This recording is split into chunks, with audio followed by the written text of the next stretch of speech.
Hi everyone, and welcome back to Age Gap Love Story. This is episode 38, and today we are talking about tips for people who are specifically looking for age gap relationships, because we've actually had quite a few messages from followers who aren't necessarily in an age gap relationship, but they are specifically looking for a younger or older partner. So we thought we'd put together our best tips. And we have to apologize. In our last video, we said we'd be back in 2 weeks. I think at this point, it's been a month. So realistically, I think recording monthly videos seems to be the best schedule for us. And that is mostly because I am working a full-time job outside of doing these videos. And so sadly, this, doesn't take priority, even though we'd want to post more than we can, but I just get too busy and then I run out of energy. Do you want to say anything? Hello. I'm busy full-time being lazy. Right. So Alan is retired, but I work full-time in my online business, and it keeps me very busy, as I'm sure you can imagine. Because there's really no boundary between work and home. And so then I end up probably working more than I should. In fact, last week we tried to take a staycation where we did not actually travel anywhere. We thought we'd do fun stuff in our home environment, and it worked pretty well. Home environment, meaning not around the house. Well, yeah. Meaning in our geographic area. Although we do have a lot of fun around the house. Yeah, we thought we would have an adventure every day, and it kind of worked out, but we can maybe appreciate more that if you truly want to go on a vacation, you really do have to change scenery. Yeah, and get out of your house, and maybe even you have to really change your routine. You at least put on clean socks. So who knows? Maybe we'll plan a vacation. We haven't really we went on a little vacation earlier this year for Alan's 80th birthday, and that was fun. And we may do something maybe early 2023. We'll see. We haven't really thought about it too much. Stay tuned. We'll take you with us. Maybe, yeah. That would be fun. Yeah. So anyways, let's jump into the topic for today. And just to remind you, of course, we're on Instagram. We are on, we basically put these videos into a podcast form if you prefer just to listen to the audio. I know that is the case for me. Often when I'm working in the kitchen or whatever, I just like to listen to podcasts. And but then we found out that people also enjoy watching and find us on YouTube. So wherever you're listening to us, we appreciate you watching, and we'd love for you to connect with us further on Instagram at Age Gap Love Story, or in our private Facebook group, which is also called, I think it's just called Age Gap Love Story Community. Yeah, don't forget to send us questions and comments too. Yeah, we love your emails, and we always learn from you, and we enjoy hearing what questions you have. So this, as I mentioned, this topic for today, we've never really addressed specifically people who are looking for relationships. We always considered this podcast to be support for people who are already in an age gap relationship. I think we've given some tips on finding a partner, and I think we'll refresh that a bit today. True. But today we are talking specifically to those of you who are seeking. Yeah, and I think we should just kind of address this issue of why. Like, why would you specifically want to look for someone older or younger as opposed to someone your own age? And so I'm going to talk about some reasons to look for an older partner. Would be things like perhaps that an older partner would have more stability. Maybe you're looking to settle down. I know when I was in my 20s, the guys that I dated who were in their 20s were nowhere close to settling down or, being able to, be in a long-term commitment. And that's what I was looking for. And then, financial security, generally people who are older would have more, have their finances more in order, as opposed to maybe having lots of student loans and things like that.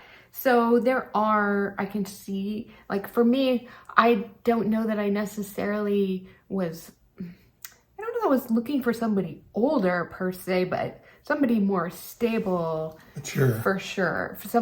Definitely somebody more mature, emotionally, financially, because I know I've mentioned this before, but I was on my own so early, so I felt like I was pretty mature and stable, and so I wanted somebody who, I just didn't want to keep dating. I just wanted somebody who was ready to be committed. And then I'm ready to be committed right now. You said that you, at a certain point, you definitely decided you wanted to look for someone younger. Yeah. And what were those reasons? Oh, it's my turn now? Yeah, I decided not to look for somebody older because that would be in the dinosaur category. Well, you did at first when you were divorced or when you were separated, you said that you essentially didn't really have an age in mind. I mean, you were just dating all around. Yes, it was something that I learned, shall we say, or made that decision as I began to date. And as I was dating women that are my age or a little younger. Which at that time was like 55. Yes, or a little older. I think I've gone through this before, and I don't mean in any way to demean. You always say this. Well, it's true. It's true, because it could be taken as an insult, and I don't want to insult anybody or make it sound as if I'm being nasty about it. But the bottom line is that generally when people are at my age at that time in the 50s, they've already experienced a lot of life, and they have an ex that they have to deal with, and it may be contentious. They may have financial obligations, either aging parents or spousal support or supporting either younger or adult children, or they may have young children at home that they have to care for. So I kind of group that under the term, and again, I don't mean this to sound demeaning about it, but I called it baggage. And it was every time I met a lady that had baggage, it just became a kind of a wedge between developing some sort of a relationship. And initially, I wasn't looking for a relationship. I didn't really know how to date because I'd been married at the time. I had separated 32 years and had pretty much been only with the woman that became my wife, first wife, for 5 years prior to that. So I was really out of the dating scene. And the bottom line was it took me a while to sort of acclimate to how that worked. So I began with ladies, either through friends that had referred me, and ways that I began to meet ladies was of different ages was first and foremost by trying to be more social. So I took a yoga class. I joined a large group dance class, which was actually a lot of fun, as was the yoga.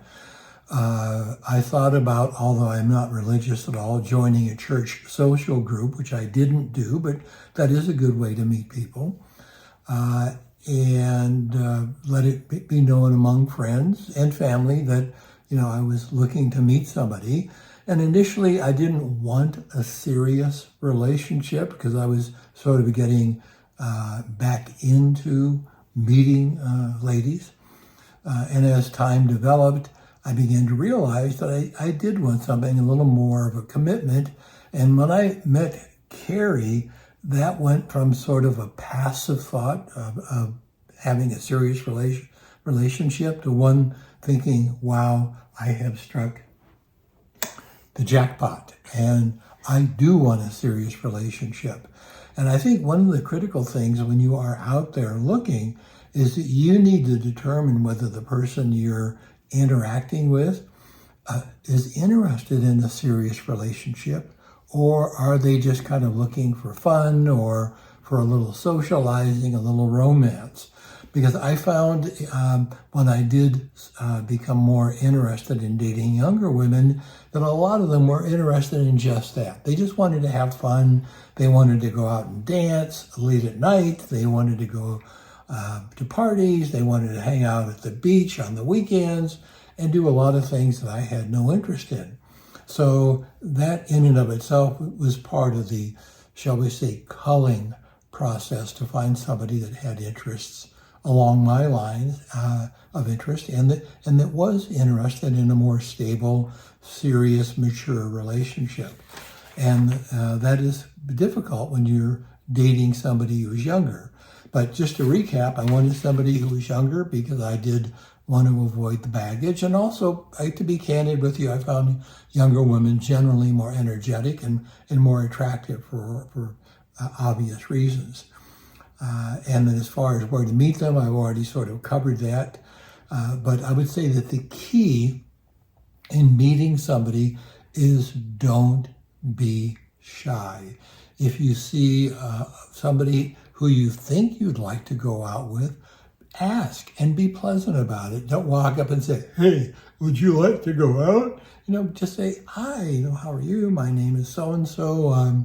And if you get a little bit of a reception, you can say, "Could we get together for coffee maybe? Or would you like to have lunch?" Or, something of that sort. Start off easy. Say, "Hey, you want to go for a weekend somewhere?" And, just use your common sense. Yeah, and I think also, even though I said that I was looking for stability or somebody who was mature and ready to be committed, I don't know that I consciously knew that. I think I just kind of maybe veered in that direction after dating a lot. We kind of veered together in that direction. Yeah, so I think it's okay if you don't know exactly what you want, or if your partner who you end up meeting doesn't know exactly. I think that's where compatibility comes in, and then that's gonna really, no matter if it's an age gap relationship or not, that's gonna determine, if you're good together or not. As you probably already know, compatibility is a huge issue. A lot of couples, hook up and they're not really compatible, but it's the best they think they can do. So when you find somebody that you are compatible with, pursue that, because as I mentioned earlier, that's the jackpot.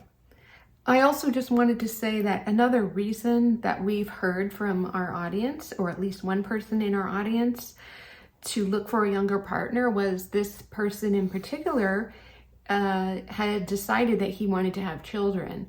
So later in life, and obviously women are only fertile till a certain age. So that is his reason for looking for a younger partner, So everybody's going to have their own reasons, and it's not up to us to judge those reasons or to decide what, is going to work or not work. But I think you can have your reason, but then the person that you do meet, you're going to have to do a second evaluation to decide if you really have the compatibility to be together for the long term. Because that's kind of what our channel is about, is supporting like long-term relationships, not just, flings or whatever, but really helping people have strong and healthy relationships, which, I consider finding a partner, a soulmate, to be one of the best things about life. So, and I wouldn't really have said that about just dating people. I mean, it's fun and maybe, it's nice to have people to do things with so you're not alone, but having somebody to go through the ups and downs of life, and somebody you can really trust and be compatible with, and you can, spend 3 years going through a pandemic with and not, hate each other at the end is what life is all about. I think it's also important to say that having flings or dating a lot of people, I mean, some of them will be fun. You don't have to be serious for every relationship, but that will help you sort of determine what it is you want in a relationship. So once you have had your flings and you've done your flung, and you've all flunged out or flinged out or whatever, then you kind of know what you want to do. And then you'll start to look for those qualities in the relationship going forward. Yeah, and I also just wanted to point out for those of you who are just kind of embarking on this journey of finding an age gap relationship, if that's really what you want to find, is to realize that it's not going to be like just all positive things. Like, you are going to have the same difficulties of any relationship. So it's not all good. Like, no relationship is all good. I guess some could be all bad, but you're still going to have challenges and conflicts and stuff. So don't go into it thinking that even if you find your perfectly compatible soulmate, that there aren't going to be challenges. I like that word, embark. I also wanted to just mention, when we were talking about where to find partners, potential partners, that I think I've heard some positive and negatives about online dating apps and stuff like that. And Alan and I are completely ignorant to having that experience because none of that existed when we were dating. Because we met by a professional relationship, that is, as part of a function that I attended business-wise. Carrie was at that function as an organizer for this entity that I participated in. So maybe one thing we left out is another way to meet somebody is through your work or through a business activity. Yeah, although I think you have to be more careful these days because that's... Oh, yes, yes, because of the laws as far as if somebody is a subordinate or senior to you, then there's the issues of harassment and so on. So yes, you do have to be cautious, but I think, if somebody is a coworker on the same level or whatever the case may be, you have to be judicious. But that's certainly a way. Once you get out of school, there are only so many ways you're going to meet people, and work usually is a big way. Yeah. And by the way, Alan and I did not work for the same organization. So, no. So I thought, but going back to the online stuff, I think you just have to be cautious. Careful, very careful. And not just in the fact that it's online, but if you're actually looking specifically for an older or younger partner, I think you're getting into a little bit more dangerous territory in the sense that it's just going to be a lot less organic in terms of you're meeting somebody and there happens to be a match. If somebody is specifically looking for like somebody 30 years older or 20 years older or 20 years younger, whatever, and I don't know. I just think you have to be careful. I don't really have a lot of good advice about this. But I think the only experience that I can relate to is we used to have a neighbor who was a gentleman. He's actually, at the time I met him, as many years ago, he was actually quite a bit older. He was about my age now, 80, when I was about 60, I think. Anyway, and he got into online dating, as it were, or relationship hunting with one of these websites offering introductions to women in Russia and various former Soviet republics in Eastern Europe. He was not that old. He was pretty old. He was maybe 10 years older. I don't know. Okay. I just realized who you were talking about. Yeah, anyway. Okay. The bottom line is that, and he pursued that. And so he would forward me the photos and some of the bio information from these ladies that he was trying to hook up with. And it looked to me like, for lack of a better word, I think, trolling, where these gals would put up very seductive pictures and paint a glowing bio and whatever, and very enticing. And I think they were either looking for American husbands, or they were looking for somebody to send them money or arrange for them to come and visit the U.S., something of that sort. So that's just an area to be cautious about. Yeah, I think that's kind of the extent of what we can say about that without having really much experience, direct experience. And I would just say that online, as opposed to meeting somebody in person or having a referral from somebody in person, you've just, from what I know about science and like chemistry between people, online, you're just eliminating so many natural cues, I guess. Pheromones. Yeah, pheromones. Just your gut instinct about somebody that you would get in person that you wouldn't necessarily get online.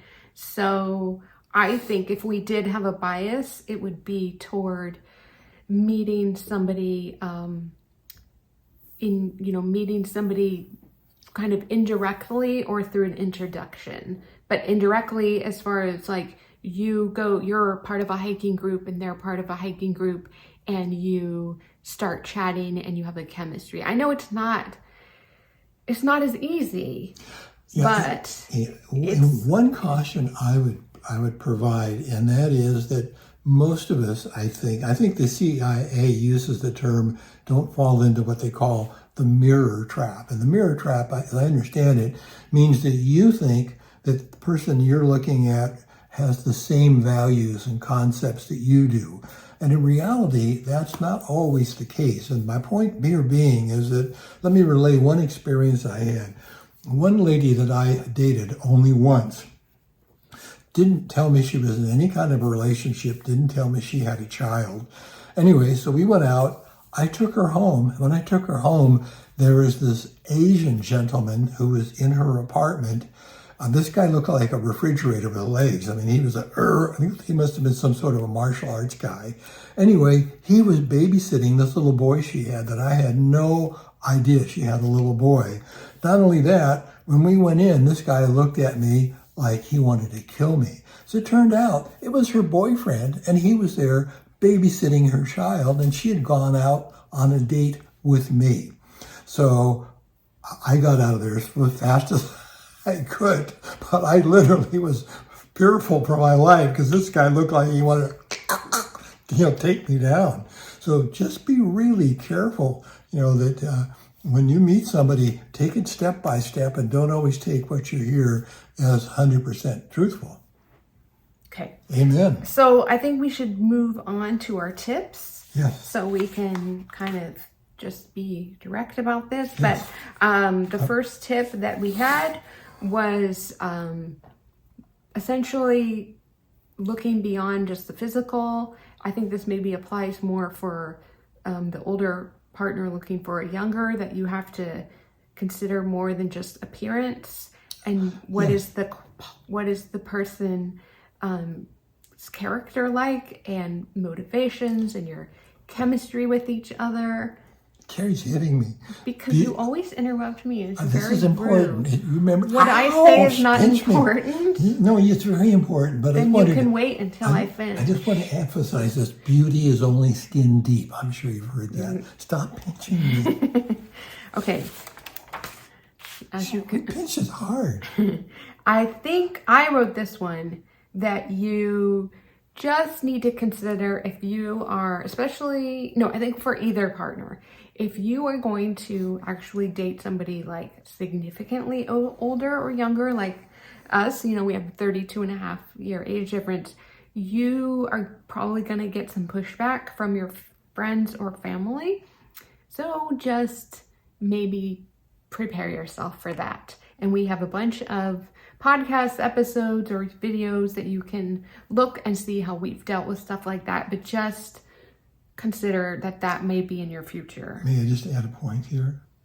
The point is that as you're dating people, you don't have to share every date, every circumstance of a relationship with friends and family. Wait until things kind of gel a bit, and then if it's going to go forward, then you can share. You'll save yourself a lot of aggravation that way. I think that you need to kind of think about what qualities are important to you in a relationship. There's a book that I always hear about, and I've never read myself. I think it's called The 5 Love Languages.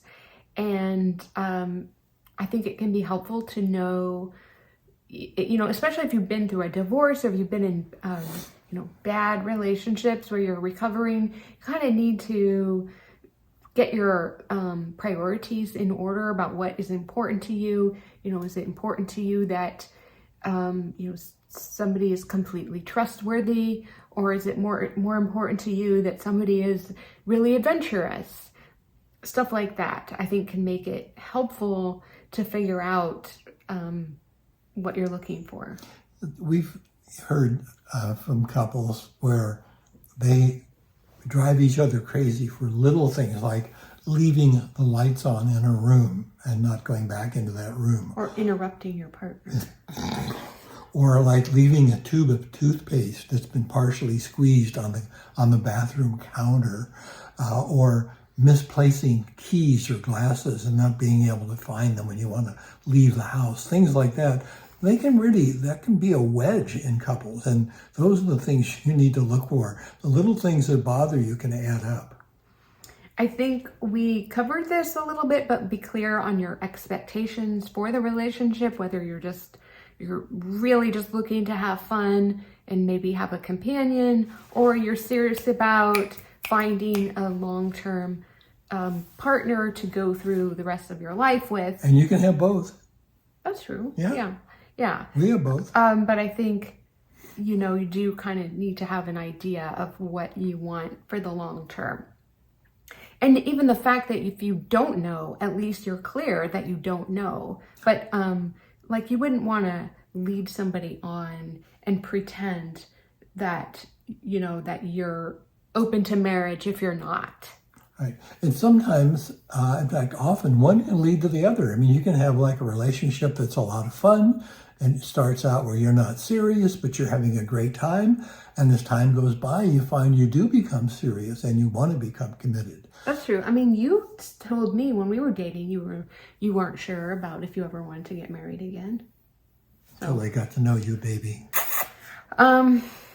I kind of touched on this too, to deal with any emotional trauma or stuff that you maybe have problems you've had from previous relationships. Try to deal with it, or, do some emotional work before you start dating again. Otherwise, you might just repeat the same patterns. So there's tons of books that can be helpful about relationships. There's podcasts now. There's even some really great Instagram accounts. There's one, I can't remember the name of it. Maybe I can find it and put it in the show notes. It's something about, I think it's called Secure Attachment. And that one is really helpful. So there's just tons of way to get support, and even seeing a therapist, of course, is excellent too, and probably one of the best ways to help heal any trauma that you've had. Do you want to cover this one? Have a support system outside of your relationships? I'm not sure why we said that one. I guess just so you have. If you have close friends or close family, and you want to share some of the things that are going on in your social life and your relationships, I think that's fine. If you get pushback or aggravation from it, then that's not really support. And as I mentioned a little while ago, you might want to wait until you kind of move forward a little bit and realize that you are going to spend some time with a particular individual before you share your experiences with friends and family. Right, but I mean, if you do have somebody who's a really supportive friend and kind of appreciates your motivations, and maybe you can get somebody else's perspective, could probably be helpful. I agree, because if you find somebody you really like and you want to share the joy of that relationship, you probably want to go out with friends and family and introduce your new partner. I mean, I did that fairly early on with Carrie, and everybody in my family pretty much. Yeah, pretty much, that met you, and friends just loved Carrie. They thought she was wonderful, and they were very happy for me. Yeah. So it was a very affirming and welcoming experience. And I mean, I think the negativity that we experienced from family on both of our sides was just mostly because of their prejudgments and prejudices. I think it was only from one person on my side and one person on your side. I don't know, but yeah, I mean, people have, like we said, people are going to have opinions it's about. It's all behind us now. I know, but people do for whatever reason, have very strong opinions about age gap relationships, and they're not afraid to make, very disparaging and insensitive remarks. So just be aware that may be something you might have to deal with. If that happens and you can't resolve it, move on. Be like the gal that twirls the baton on the parade and she drops it once. Only people in that segment of the parade see it. She picks it up and keeps on going, and everything is fine.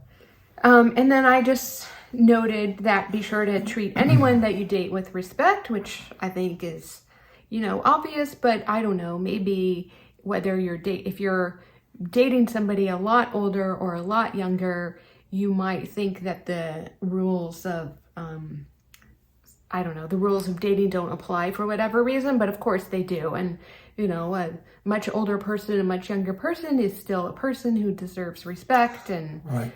You have to do all the things that you would in a relationship, like with consent and respect and listening and communication and that kind of thing. And don't pinching.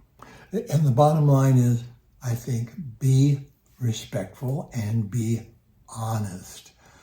Don't try to say things that aren't true, that aren't sincere, just to achieve a short-term goal with somebody.